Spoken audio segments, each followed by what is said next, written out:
The caller ID showed Daniel. Adrian stared at the screen like it was a door to a life he had spent 2 years trying not to remember. Before he could answer, the voicemail began playing. Your father didn't tell you the whole story. The message ended there. No name, no location, just silence. Adrian pressed play again. I watched his face change while the recording repeated. First shock, then anger, then something much worse. Hope. Daniel is alive, he whispered. I know. No, you don't understand. I spent 2 years believing he left because he stopped loving me. Coach Marcus stood behind the desk with both hands pressed against the wood. He didn't leave because he stopped loving you, he said. Adrian turned toward him. Then why did he never call? His father didn't answer. That was when I understood the voicemail wasn't just a message. It was a warning. Someone wanted Adrian to ask questions, but they wanted him to ask them in the wrong place, at the wrong time, with the wrong people watching. I took Adrian's phone from his hand and checked the call history. The number was blocked, but the voicemail had been routed through an old gym landline. Coach Marcus went completely still. What? Adrian asked. His father looked toward the locked front door. That line was disconnected 2 years ago. The gym suddenly felt colder. We searched the office until midnight. We checked every drawer, every old file, every cabinet Coach Marcus had kept locked since Daniel disappeared. We found a stack of bank statements, 3 passports, and a small envelope with Daniel's name written across the front. Inside was a train ticket from 2 years earlier. Lisbon to Madrid. The date was 3 days after Daniel supposedly left town. Adrian held the ticket with shaking fingers. He didn't disappear, he said. He ran. Coach Marcus looked away. You knew where he went. I knew where he was going to start. And you never told me. I was trying to keep you alive. Adrian laughed, but there was no humor in it. You keep saying that like hiding the truth is the same thing as protecting me. Coach Marcus reached into the bottom drawer and took out an old phone. It belonged to Daniel. I kept it because the last message he sent was to me. Play it. His father hesitated. Play it, Adrian repeated. The recording was damaged. Static covered most of the words, but one sentence came through clearly. Marcus, if they find the original ledger, they'll come after Adrian next. The recording ended. I looked at the flash drive on the desk. What ledger? Coach Marcus sat down. The sponsor who financed this gym was running an illegal fight-fixing operation. Fighters were paid to lose. Referees were bribed. Anyone who resisted was threatened. And Daniel found proof. He found a ledger with names, payments, and dates. The flash drive contains a copy of the recordings, but the original ledger is somewhere else. Where? Adrian asked. Coach Marcus looked at me. The investigator who hired Noah knows. My stomach tightened. The private investigator had told me my job was simple. Observe Coach Marcus. Find out whether Daniel was alive. Report anything suspicious. He never told me the real reason he wanted access to the club. He wasn't looking for Daniel. He was looking for the original ledger. Adrian stepped away from the desk. Where is Noah's investigator now?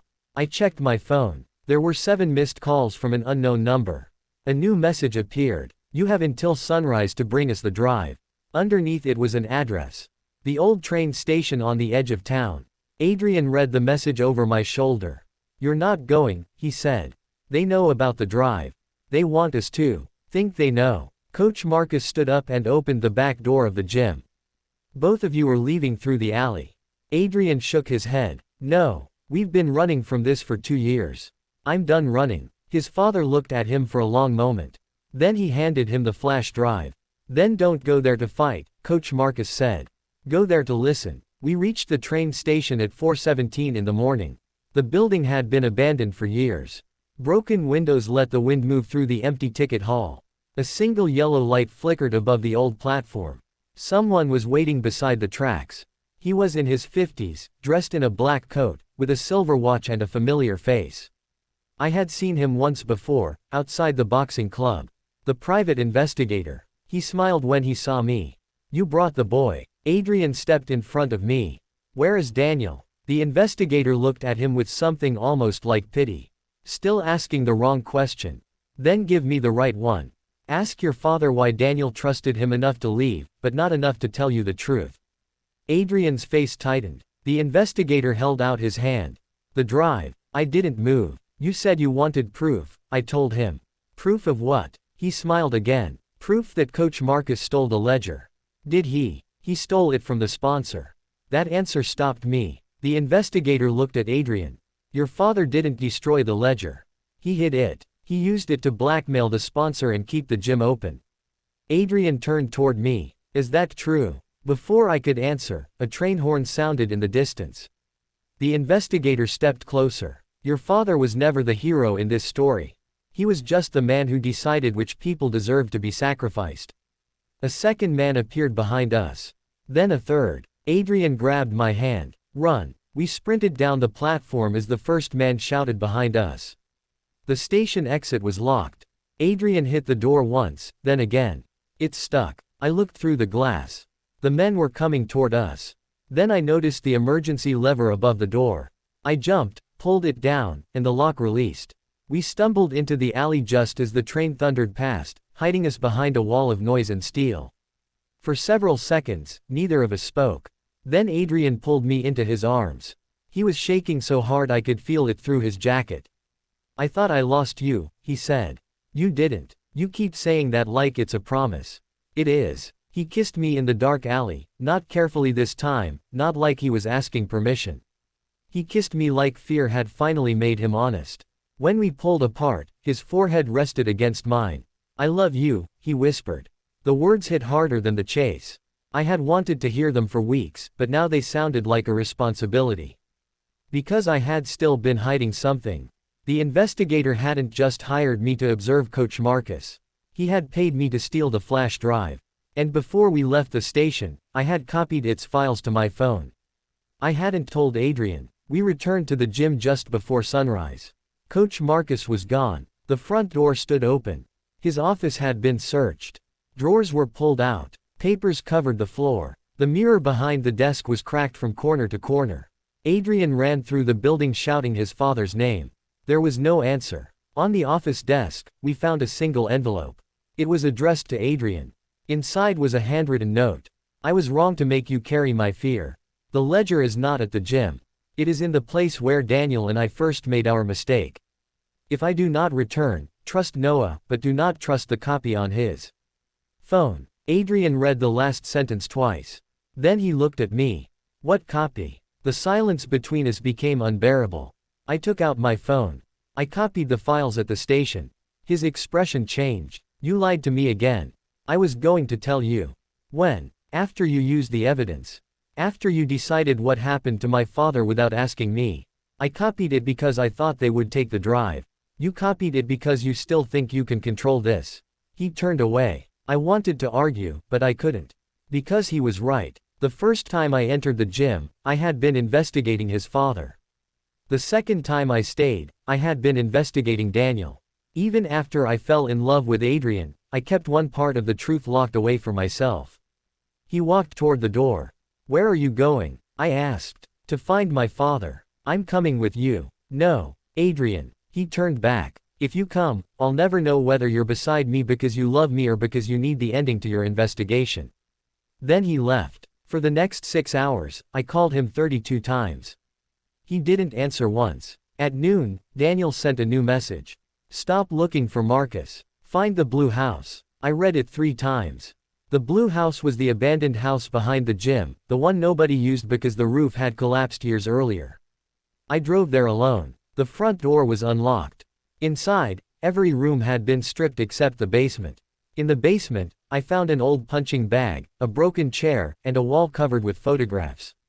Photographs of Adrian. Adrian at 16. Adrian leaving school. Adrian outside the gym. Adrian holding Daniel's hand. Someone had been watching him long before I arrived.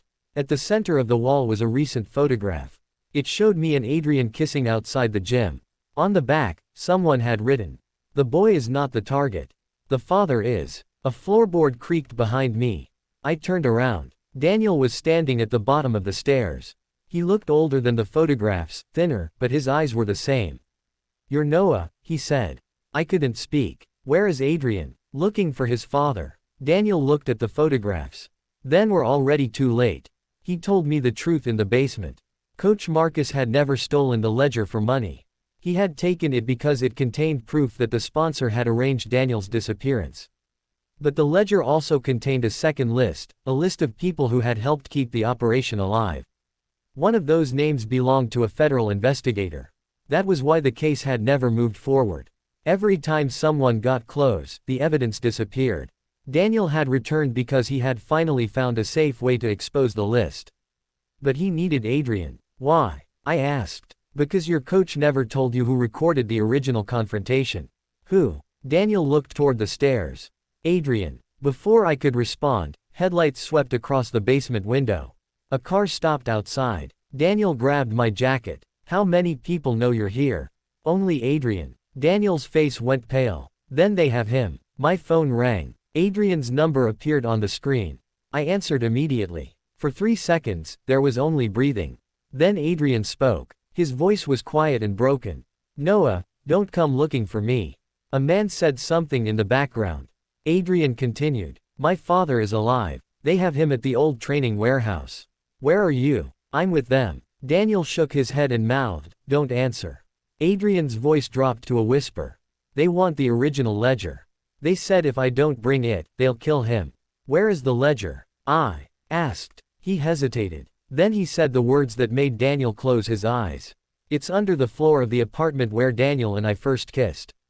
The call ended. Daniel turned to me. That apartment was destroyed 2 years ago. Then why would Adrian send us there? Daniel looked at the basement door. Because he didn't. The phone rang again. This time, the caller ID showed Coach Marcus. I answered. A stranger's voice said, bring the ledger to the warehouse before midnight.